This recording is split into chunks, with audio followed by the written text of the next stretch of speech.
Nggak, tapi saya rasa yang mencegah Dewa 19 atau Ahmad Dhani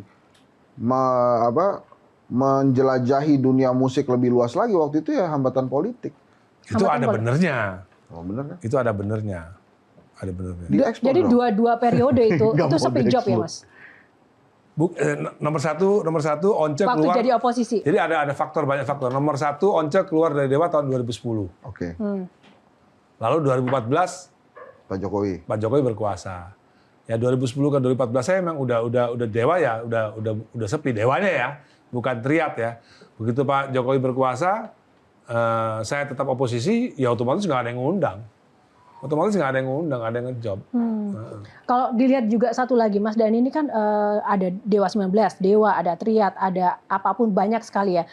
Tapi selalu ada Dhani di situ. Nah, yang aku mau tanya, Mas Dhani ini sebenarnya seperti apa sih? Apakah memang benar-benar orang tuh nggak bisa mudah bekerja sama dengan Mas Dhani sehingga band itu harus putus nyambung, bubar gabung lagi? Kan ada tuh band yang memang udah solid aja dari akhir sampai sekarang jalan. Tapi kalau Dewa kan Gigi. itu. Aku bantu jawab, sorry, sebagai seniormu. Orang itu seniman makin bagus, egonya makin tinggi. Oh, Gak gitu ya, ada Mbak, ya? orang yang seniman egonya, ya pasti akhirnya bentrok, itu sudah wajar. Karena egonya tinggi banget. Makanya aku tanya tadi, sebutkan yang dari awal terus barengan sama. Gigi enggak lah. Kan ada bergantian juga. Oh iya. Tapi yang maksudnya pasti ada konflik di situ ya. Tapi yang benar-benar penuh dinamika itu dari Mas Dhani. Artinya ini sebenarnya lebih ke positif sih Mas. Artinya selalu ada Dhani di situ. Itu kenapa sih? Apakah tidak ada yang mengimbangi kamu atau seperti apa?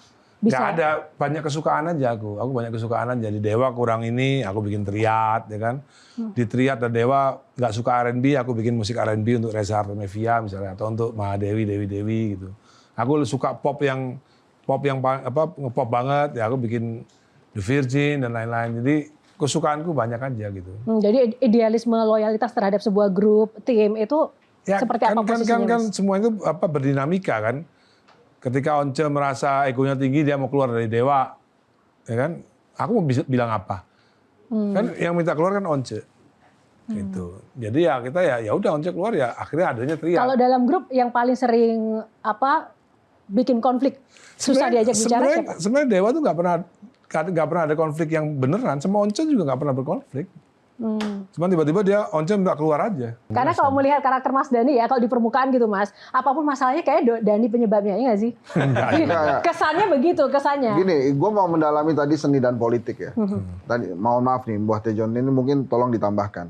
Gara-gara pengalaman Mas Dhani misalnya seni dan politik, sekarang itu banyak banget seniman yang nggak mau ikut-ikutan masuk ke politik secara terang-terangan. Misalnya ada temennya Soleh nih. Siapa? Maju ke Pilgub. Temen artisnya kan banyak. Cuma pada saat dia maju ke Pilgub, gue nggak deh bro, gue nggak ikut-ikutan. Sorry ya, lo sendiri aja gitu, silakan. Kenapa?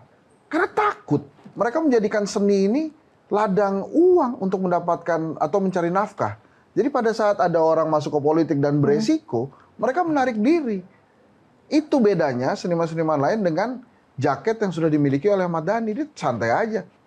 Bagaimana sih sebetulnya? Kenapa kemudian seni itu tidak klop dengan politik? Ternyata yang ditakuti oleh politisi itu bukan politikus, tapi penyair.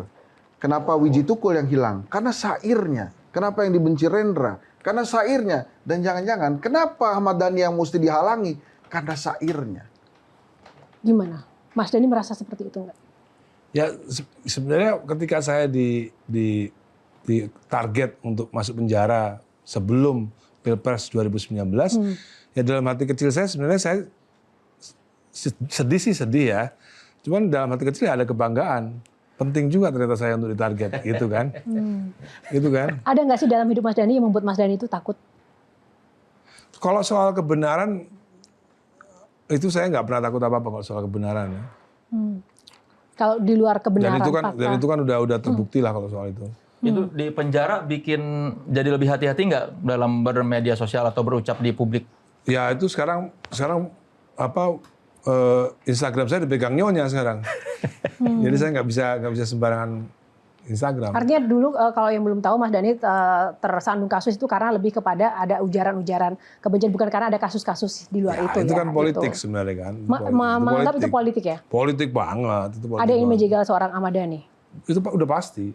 Kan Udah ketika saya ditangkap, bukan ditangkap, ketika saya di BAP, yang BAP saya minta maaf. Maaf ya, ini mas saya perintah pimpinan gitu. Kalau sekarang Ketika P21 masuk ke kejaksaan, jaksanya minta maaf sama saya. Maaf ya mas, ini laksanakan perintah aja gitu.